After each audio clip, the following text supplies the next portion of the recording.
नमस्कार मित्रांनो, संजय गांधी निराधार अनुदान योजना, श्रावणबाळ निराधार अनुदान योजना व इतर सर्व निराधार अनुदान योजनेतील बांधवांसाठी अतिशय महत्त्वाचे अपडेट आहे। मित्रांनो, दिव्यांग हक्क अधिनियमानुसार आता दिव्यांगांना हक्काची व्यासपीठ मिळणार आहे, त्यांना न्याय मिळणार आहे। इतक्या दिवस दिव्यांगांना तक्रार कुठे करावी, न्याय त्यांना कुठे मिळेल हे स्पष्ट केलेले नव्हते, तर शासनाने आता त्या संदर्भात महत्त्वाचा GR काढलेला आहे। आता दिव्यांगांना 100% न्याय मिळणार आहे। त्यांना कोणी त्रास देत असेल, त्यांची जागा हडपलेली असेल, त्यांना त्यांचे जी काही मदत असेल ती मिळत नसेल, तर त्या संदर्भात आता दिव्यांग बांधव हे तक्रार करू शकतात। मग दिव्यांगांचे पालकसुद्धा तक्रार करू शकतात, दिव्यांग स्वतः तक्रार करू शकतो आणि त्या दिव्यांगांनी तक्रार केल्यानंतर 15 ते 30 दिवसाच्या आत हा न्याय देणे गरजेचे आहे आणि त्यासाठी आता आयुक्तांना हे अधिकार देण्यात आलेले आहे। मग प्रत्येक जिल्ह्याच्या ठिकाणी तुम्ही हा तक्रार अर्ज करून तुम्हाला दिव्यांग बांधवांना न्याय मिळणार आहे। त्या संदर्भातला महत्त्वाचा GR या ठिकाणी निर्गमित करण्यात आलेला आहे। अतिशय महत्त्वाचा GR आहे। सर्व दिव्यांग बांधवांनी तो हा GR नक्की डाउनलोड करून ठेवा, आपण माहिती जाणून घेऊया। तरी मित्रांनो, हा व्हिडिओ शेवटपर्यंत बघा, कारण की अतिशय महत्त्वाचा आहे आणि जास्तीत जास्त दिव्यांग बांधवांपर्यंत हा व्हिडिओ शेअर करा। चला तर बघूया GR मध्ये काय माहिती दिलेली आहे आणि कशा पद्धतीने आता या ठिकाणी दिव्यांग बांधवांना न्याय मिळणार आहे। तर मित्रांनो, GR मध्ये बघा, दिव्यांग व्यक्तींचे हक्क अधिनियम 2016 अनुसार राज्य आयुक्त यांचे अधिकार व कर्तव्य, महाराष्ट्र शासन दिव्यांग कल्याण विभाग 31 ऑक्टोबर 2025। मित्रांनो, आता दिव्यांग कल्याण हे नवीन विभाग उघडलेला आहे। आतापर्यंत या संदर्भात GR आलेले नव्हते। मग कोणी कोणते काम करायचे आणि कोणत्या ठिकाणी दिव्यांगांना न्याय मिळेल, तक्रार कुठे करावी, चौकशी कुठे होईल, तपासणी कुठे होईल, न्याय कुठे मिळेल हे माहिती नव्हतं। तर त्यासाठी हा अतिशय महत्त्वाचा GR आहे। हे संदर्भ कोणकोणते बघा, दिव्यांग व्यक्ती हक्क अधिनियम 2016, दिव्यांग व्यक्ती हक्क अधिनियम 2017, महाराष्ट्र राज्य दिव्यांग व्यक्ती हक्क नियम 2024 यानुसार हा GR या ठिकाणी काढलेला आहे। त्यानुसार आता राज्य आयुक्तांच्या कार्याची प्रभावी, पारदर्शक व सुसूत्रित अंमलबजावणीसाठी तसेच दिव्यांग व्यक्तींच्या हक्कांच्या संरक्षणासंबंधी चौकशी, तपासणी, कार्यवाही यासाठी एक समान मानक कार्यपद्धती विकसित करण्याची बाब शासनाच्या विचाराधीन होती। त्यानुसार आता पुढील प्रमाणे निर्देश दिलेले आहे। मग मित्रांनो, आता दिव्यांग हक्क अधिनियम या कायद्यानुसार बघा काय सांगितलेले आहे कार्यवाही करण्यासाठी।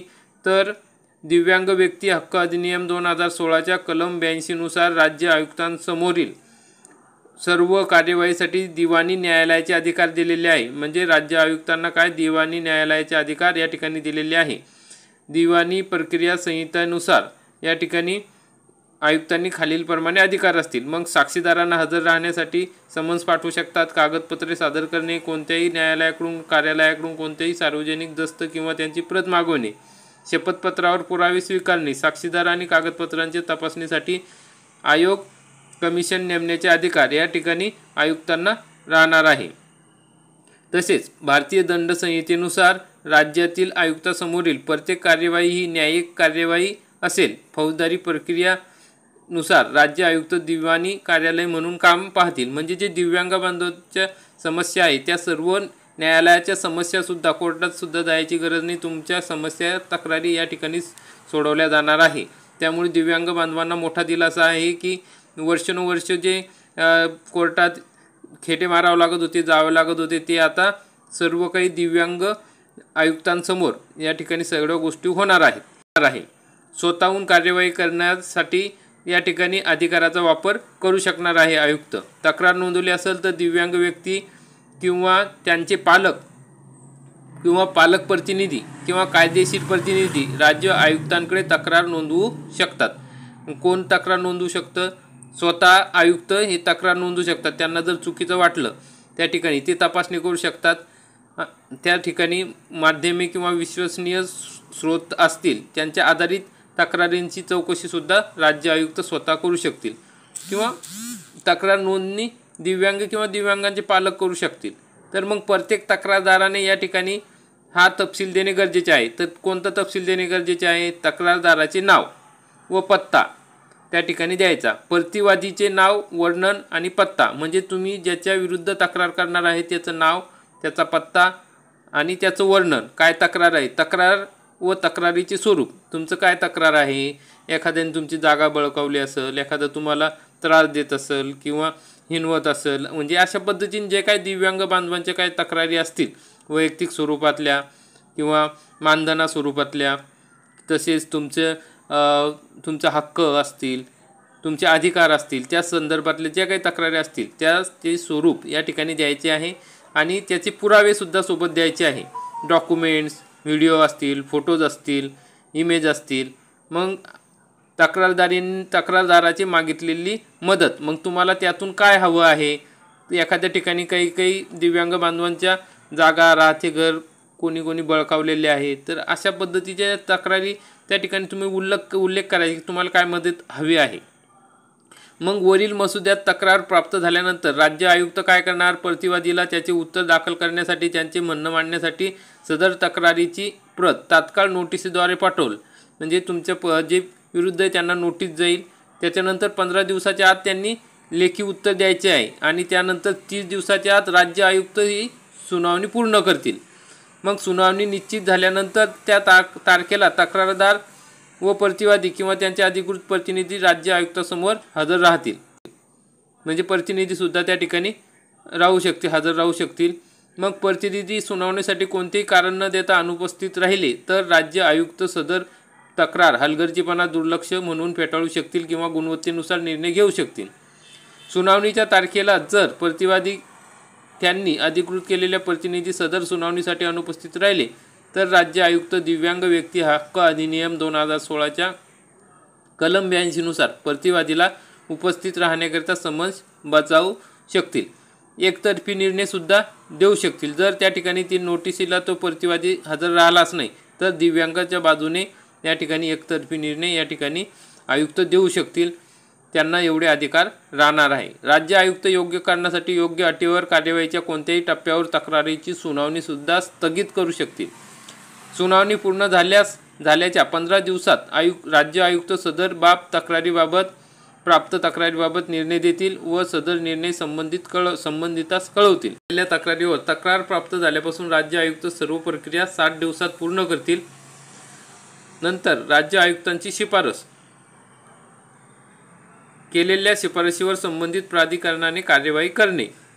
मग शिफारस काय करू शकतील तर संबंधित प्राधिकरण राज्य आयुक्तांच्या केलेल्या शिफारशीनुसार कार्यवाही करून कार्यवाहीचा अहवाल जास्तीत जास्त 90 दिवसाच्या आत राज्य आयुक्तांना सादर करतील.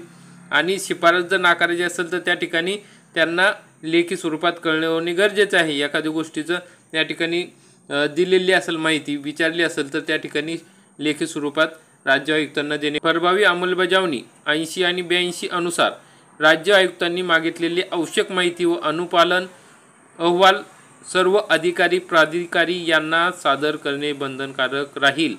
म्हणजे या ठिकाणी आयुक्तांनी जर कोणाला माहिती मागितली तर त्यांना ती देणे बंधनकारक राहील. मग निर्देशाचे पालन न केल्यास दिव्यांग व्यक्ती हक्क अधिनियम 2016 नुसार या ठिकाणी कार्यवाही करण्यात येणार आहे. त्यानंतर सुद्धा राज्य आयुक्तांच्या निर्देशाचे पालन न केल्यास संबंधित अधिकारी प्राधिकारी यांच्याविरुद्ध प्रशासकीय तसेच शिस्तभंगाची कार्यवाही करण्यात येईल. शासनास अहवाल सादर करणे. राज्य आयुक्त शासनास परिशिष्टाप्रमाणे त्रैमासिक व वार्षिक अहवाल सादर करतील. तर मित्रांनो, या ठिकाणी अशा पद्धतीने तुकाराम मुंढे साहेब सचिव महाराष्ट्र शासन यांनी हा आदेश काढलेला आहे, GR काढलेला आहे. कारण की मित्रांनो, या ठिकाणी ज्यावेळेस तुकाराम मुंढे साहेबांनी बोगस दिव्यांग असतील संदर्भात मुंढे साहेबांना प्रशासनाच्या वतीने तसेच इतर अधिकाऱ्यांच्या वतीने योग्य उत्तर न मिळाल्यामुळे, वेळ न मिळाल्यामुळे या ठिकाणी हा GR काढण्यात आलेला आहे. कारण की पूर्ण महाराष्ट्रामध्ये एकच नियम हा असणे गरजेचे आहे आणि दिव्यांग कल्याण विभाग हा नवीन असल्यामुळे त्या ठिकाणी शासन GR नसल्यामुळे त्या वेळेवर सर्व काही माहिती मिळत नव्हती. आता या निर्णयानुसार सर्व चौकशी वेळेत होईल, सर्वांना न्याय वेळेत मिळेल, दिव्यांगांना त्यांचे हक्क या ठिकाणी वापरता येतील आणि त्यांच्या हक्कानुसार त्यांच्या तक्रारीची निवारणसुद्धा 1 महिन्याच्या आत होणार आहे. तर अशा प्रकारची अतिशय महत्त्वाची अपडेट होती. महत्त्वाचा असा GR आहे. नेहमी आपल्यासोबत ठेवा, म्हणजे तुम्हाला तुमचे हक्क नियम या ठिकाणी तक्रार करायची असेल तर हा GR सोबत जोडणे गरजेचे राहणार आहे. कारण की आता नवीनच जी आर असल्यामुळे तुम्हाला हा जी आर सोबत जोडला तर त्याचा फायदा होणार आहे। तर तुमची काही तक्रार असेल तर तुम्ही अशा पद्धतीने या जी आरमध्ये सांगितल्याप्रमाणे तक्रार करू शकता आणि तुमचे हक्क मिळवू शकता। आता शासनाचा आदेश आहे त्यामुळे तुम्हाला प्रत्येक गोष्ट या ठिकाणी आता आयुक्त मार्फत मिळणार आहे। तुम्हाला कोर्टात वगैरे जाण्याची गरज नाही। 15 दिवसात तुम्हाला सर्व निकाल या ठिकाणी फ्रीमध्ये लागणार आहे। तुमच्या हक्कांचे संरक्षण केले जाणार आहे। अशा प्रकारचा अतिशय महत्त्वाचा आणि चांगला असा जी आर या ठिकाणी तुकाराम मुंढे साहेबांनी शासनाच्या मान्यतेने, महाराष्ट्र शासनाच्या सहमतीने, राज्यपालांच्या आदेशाने हा काढलेला आहे। तरी मित्रांनो, अशा प्रकारची महत्त्वाची अपडेट होती। जास्तीत जास्त दिव्यांग बांधवांपर्यंत हा व्हिडिओ शेअर करा आणि व्हिडिओ आवडला असेल तर व्हिडिओला लाईक करा, चॅनलला सबस्क्राईब करा। धन्यवाद।